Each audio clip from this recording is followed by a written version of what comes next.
Lecture 11, Part 2, Security Embraced or Freedom Pursued.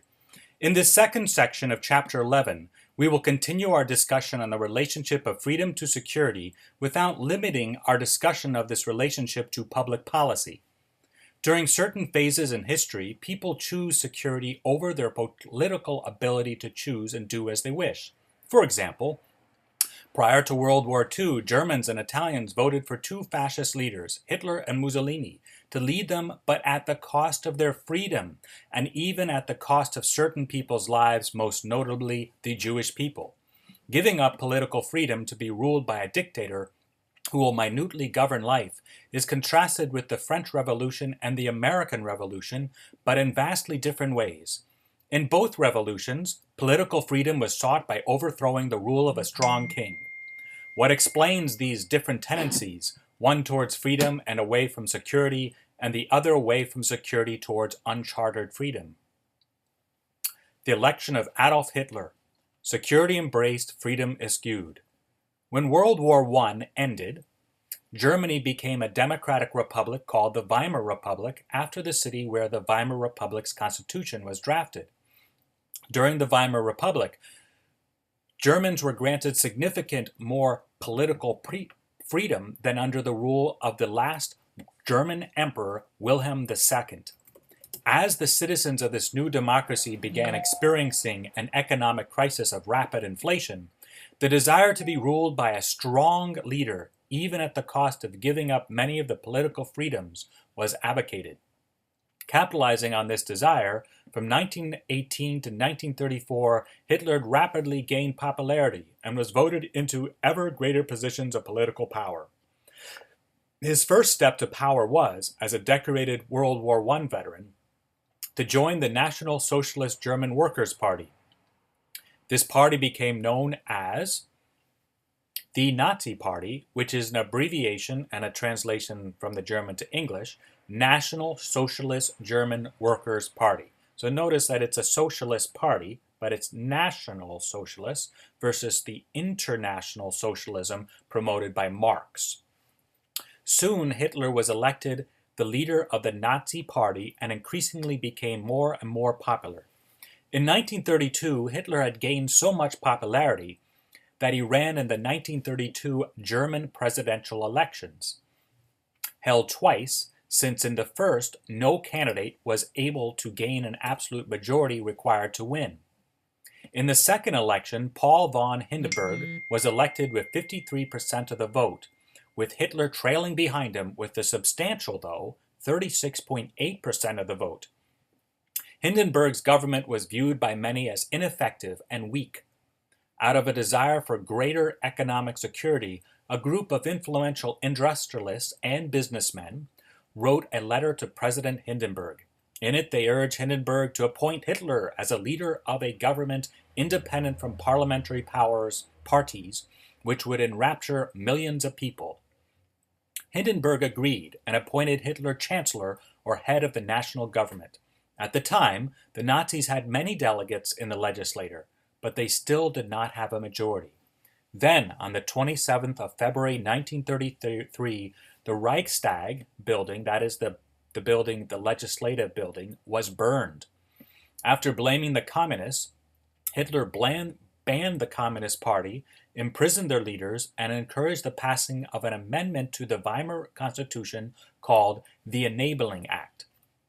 After this act was democratically passed by the Reichstag, it was signed by President Hindenburg and became law. The Enabling Act gave Hitler total power for 4 years, ended most civil liberties, and centralized power by transferring state powers to Hitler's Reich government. To symbolize a new era, Hitler replaced the German flag with the Nazi swastika and declared the beginning of the Third Reich Empire as successor to the Holy Roman Empire and the Hohenzollern Empire. He also banned all political parties except the Nazi Party. In 1934, President Hindenburg, while still in office, died. Hitler then became head of state under the title of Führer and Chancellor. This act was ratified by a vote in the German electorate by almost 90%. As has been described, many Germans, out of a desire for security, especially economic security, demonstrated an increasing willingness to give up political freedom. Knowing of this desire for security, Hitler deliberately took advantage of it. Can you see how Hitler did this in an excerpt from one of his 1938 speeches? And I include that in the transcript. And notice his use of the word security and unconditional submission. So he promises security, but then at the same time, there's a conditional. There's a condition, and that is unconditional submission. And it seems that he's implying unconditional submission to himself. But please read the excerpt yourself. A novelist and a psychologist on security in place of freedom. The great Russian novelist Dostoevsky, in his book The Brothers Karamazov, ponders why people will give up legitimate freedom for security. He deals specifically with this question in a passage known as the Grand Inquisitor. In the passage, Christ appears in Spain during the time of the Spanish Inquisition, established in 1478 by King Ferdinand II and Queen Isabella I. After being told that Christ has returned, the Grand Inquisitor arrests Christ and then proceeds to question him. Christ, who proclaims himself the way, the truth, and the life, is harshly criticized by the Inquisitor for assuming people desire freedom when, according to the Inquisitor, they desire security and are deeply afraid of what freedom entails. And this is what the Grand Inquisitor claims in Dostoevsky's novel. I quote, "Men, dull and unruly as they are by nature, are unable so much as to understand which they avoid and fear.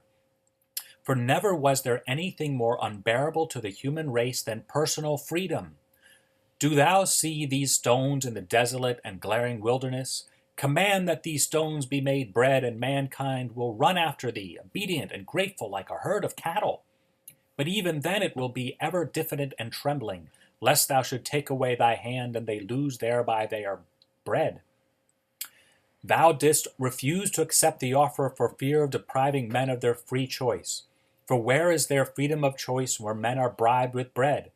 Man shall not live by bread alone, was thine answer. Thou knowest not, it seems, that it was precisely in the name of that earthly bread that the terrestrial spirit would one day rise against, struggle with, and finally conquer thee, followed by the hungry multitudes shouting, Who is like unto that beast who maketh fire come down from heaven upon the earth?" The noted German psychologist Erich Fromm, who strongly opposed the horrors of the Nazi regime, in part agreed with the above view represented by the Grand Inquisitor. In the foreword to his book Escape from Freedom, Fromm states this, and I quote, "Escape from Freedom attempts to show modern man still is anxious and tempted to surrender his freedom to dictators of all kinds, or to lose it by transforming himself into a small cog in the machine, well-fed and well-clothed, yet not a free man, but an automaton." Freedom 1.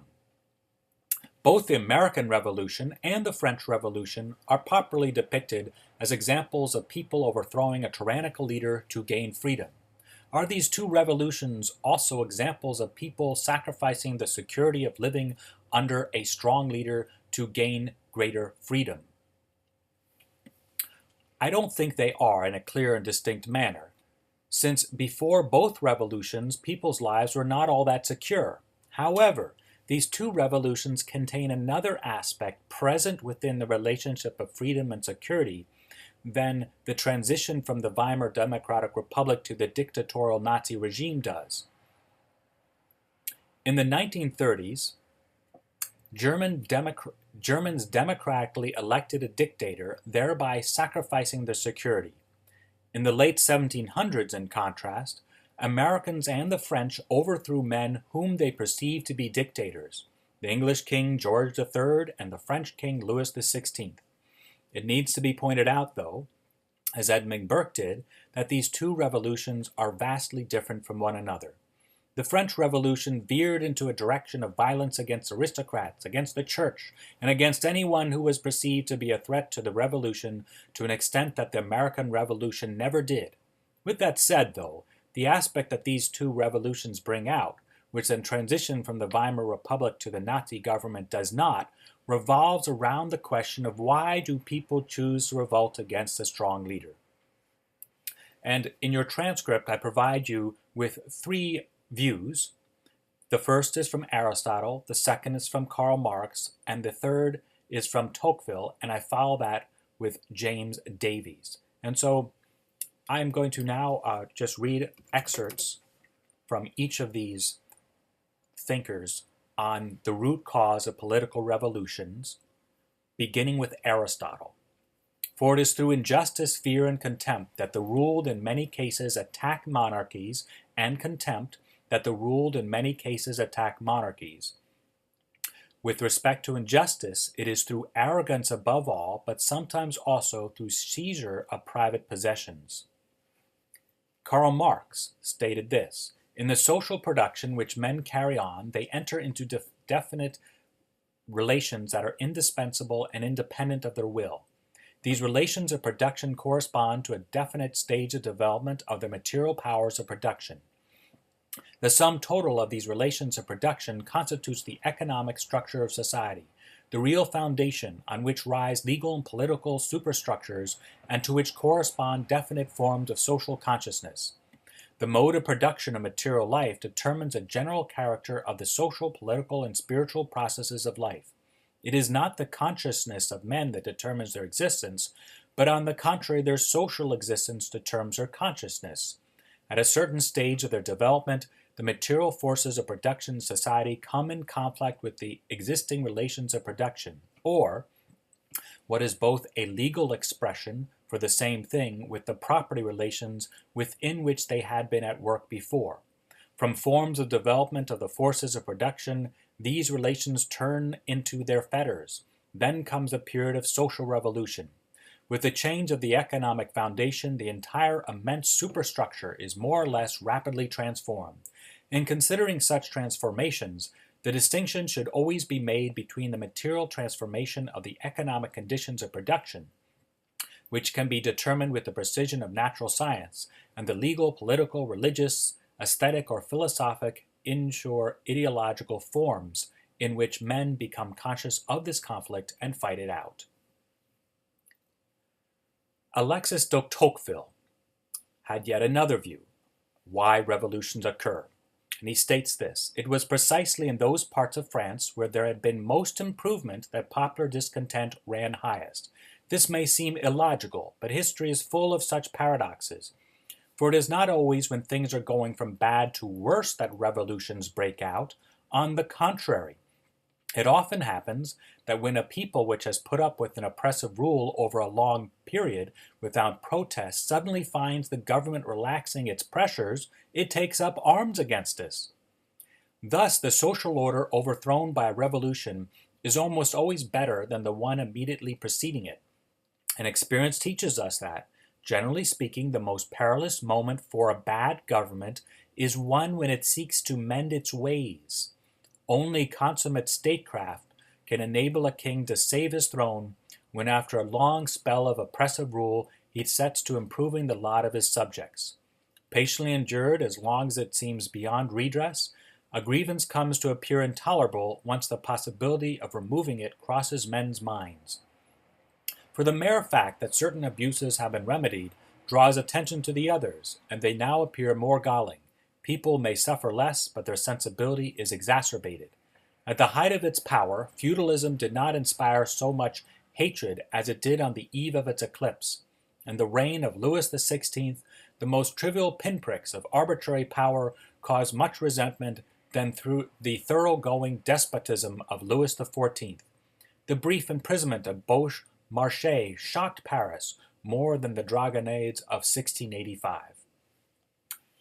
And finally, we have James C. Davies, a U.S. sociologist and political scientist. He died in 2012, and his view of why revolutions occur. Revolutions are most likely to occur when a prolonged period of objective economic and social development is followed by a short period of sharp reversal. The all-important effect on the minds of people in a particular society is to produce, during the former period, an expectation of continued ability to satisfy needs, which can continue to rise, and during the latter, a mental state of anxiety and frustration when manifest reality breaks away from anticipated reality.